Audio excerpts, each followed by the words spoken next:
This is part of their BCX moment, Right. one of the major BCX memories that they're going to make this weekend, and we're getting into it right now in Game 1. Kyna is on Barraza. I swear he shocks me with his character picks, even though he has played the Barraza in the past. Of course, he's playing the Rick Grimes epic crossover here. He makes some interesting legend choices. You ever think that sometimes when people are like, they make the legend choice, and then they also always play the crossover, it's like, we're like you recently watching one where you like, you know, Rick Grimes really is that guy, bro. He really was that guy, though, if you guys haven't watched the show. But anyway, here we go, getting into it.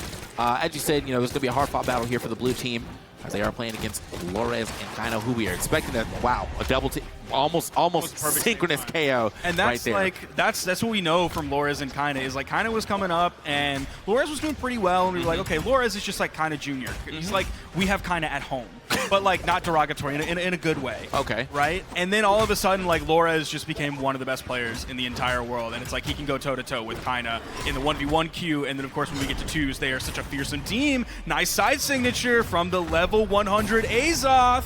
You trying to say, so at some point, so Kyna was like, Kyna was Walmart, right? And then Lores was Kmart, and now Lores is kind of Target. You know, they're both good. I don't know. I'm thinking like Kyna was like Whole Foods. Okay. And Lores was Walmart, but like I shop at Walmart. I'm not saying that in the back. I buy great value. I go to Walmart. I didn't know you were getting that right there. All right, I'm glad that we've I shop at Walmart. to the side. I'm not being rude. They have the things that I need. But everything, you know, everything is good here. Everything the team has everything that they need to get this W is what I'm hearing here from my man Sparky. And well, it looks like exactly like that. The blue team kind of hurting, kind of down to their last rights. That was a kind of an early stock to be lost, actually, right there, being hit so far out and only really into the, like, just getting into like the orange, the deep orange. Both of them actually getting taken out about deep orange. Yeah, that was the GGs for sure. Lores is so clean on it, and Kyna was really quick on it as well. If we're looking at the damage difference between those two, it was 631 from Kyna in under 2 minutes. He only took 307, and Lores only took 316. Meanwhile, you know, hey, one, it wasn't a 6-stop. Two, we saw a level 100 Azoth doing level 100 Azoth things, and that was perfectly placed side signature, utilizing those signatures. That's what you want to do when you're a good Azoth player. You don't just ignore that heavy button right. when you're a seasoned and experienced Azoth. All right, man. So we're going to see what Prince and Sneeze can actually bring to the table on this second game. That first one, definitely kind of rough, but also kind of what you expect when you're playing up against Kyna and Lores. You got to be playing at 120% up here, maybe even 150 really, if you want to try to put some type of fight up against these two Titans, who, by the way, very South America for them both going into the attack stance. They were like, you know what, we're getting stuff done very quickly. No waste of time. And also Prince put out 0 team damage. I'm not even just like throwing Prince a bone here. I can tell you that on pretty much every single 2v2 game I've ever played, I doubt I have put out 0 team damage. Oh, well, he did it that time. He managed to hit it at least once. But no, I get it. It's a little unfortunate for them. Fortunate start here for them once again, as they don't really have too much damage here onto Lores. Kind of a little more damage onto Lores. The team combo could manage to take him out, but if they're even able to get a hit. I mean, the speed right now that South America is playing at, just a little overwhelming here. Oh, okay. Just a little overwhelming here for the blue team. That's one stock. Finally gets one. See if they can take out Lores here while kind of spawning back in. Lores is not making it easy. He forced Sneeze away. Now he set his sights on Prince and put out a lot of damage with the spear. Oh, no pickup. Yeah, I like the idea. I like the attempt, though. I mean, that would have been a crazy good combo for them to actually get both of them stuck in there, but unfortunately, Prince was not able to hit either one. Does lose that stock, though, and Lores still sitting so heavy.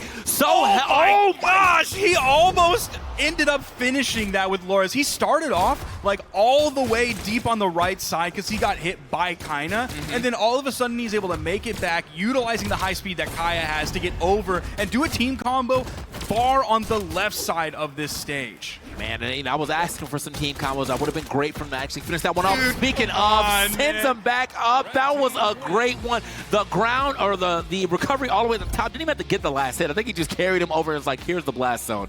Not even gonna shoot. I'm just gonna carry you up here. Man, that's that Kyna and Lores teamwork. Yeah. I'm telling you, this is the team. This is why so many people are saying this team. They're already ready to go. It seems like they're already warmed up, whether they were playing against one of the best teams in the world or one of the worst teams that has ever picked up Brawlhalla. That's usually me and whoever I'm playing with. They are just locked in. It seems like there's nothing that can catch them off. There's sometimes like this thing in the back of players' minds is like when they're playing against like a gold player, the gold player will do things that they don't expect, right? And it kind of throws them off a little bit. But it seems like Lores and Kyna are just absolutely locked in. They miss nothing. Their reaction times are so quick. Their reads are so educated. They just have every single thing, every checkbox that a good 2v2 team, not even just good, but a great 2v2 team should have, they have it checked off. That's not my skill as well, though. I got that gold player at SIG. Like, you didn't expect that. You thought I was coming through with an actual combo? No, I'm just throwing this thing. It's a wide hitbox. I'm going to use it. That's me and Vrax Lance D-Sig. Gravity cancel on the edge. Oh, you're going to come in and edge guard me? No, you're in orange. You're done. It's over. And I got my cheeky KO for the game. Right, so we did get a swap. But I don't know. Over to Rat Ember. It's been a long time since we've seen Rat Ember. See if this actually helps out, though. But once again, kind of just not giving Sneeze any type of space. And that's so devastating. That was a great target swap too here from Kyna. So you know what, his threat assessment is on point right now. Lores over on the edge, and then Kyna's just ready to cover high. One covers low, the other one covers high, and you can't get through them. I think it's just looking real good here for Kyna and Lores. I mean, like, there's not much more good I can say about how they're playing. It's just a well-oiled machine happening here. We might be able to get some signs of life coming in from the blue team, but they really got to pick this thing up, start getting some team combos of their own. Get some extra damage out here or something. Uh-oh. No jump. Oh, what a nice dodge from Lores to get through the gauntlet side air that came out from Prince and then secured the edge guard there, taking off Prince. Second stock goes away from Sneeze as well. Lores and Kyna still, both of them, on their first. The axe recovery does take out Kyna. See if they can take out Lores here. The neutral light, not quite enough yet. The weapon toss of the follow-up. Kyna was over there, but then he kind of moved away. Maybe he just wanted Lores to spawn back in at about the same time so they can basically be on that even footing rather than maybe Lores surviving a little bit longer. Yeah, I mean, and then immediately, you know, every time you're at that high, even if you don't get past that blast zone, you're just getting hit so far away, it's hard for you to get back into the action. So definitely understandable to just kind of just drop that stock, especially with the lead that you guys have already developed and the teamwork that we have seen from y'all. Do not expect y'all to drop that one and then just start snowballing out of a W here.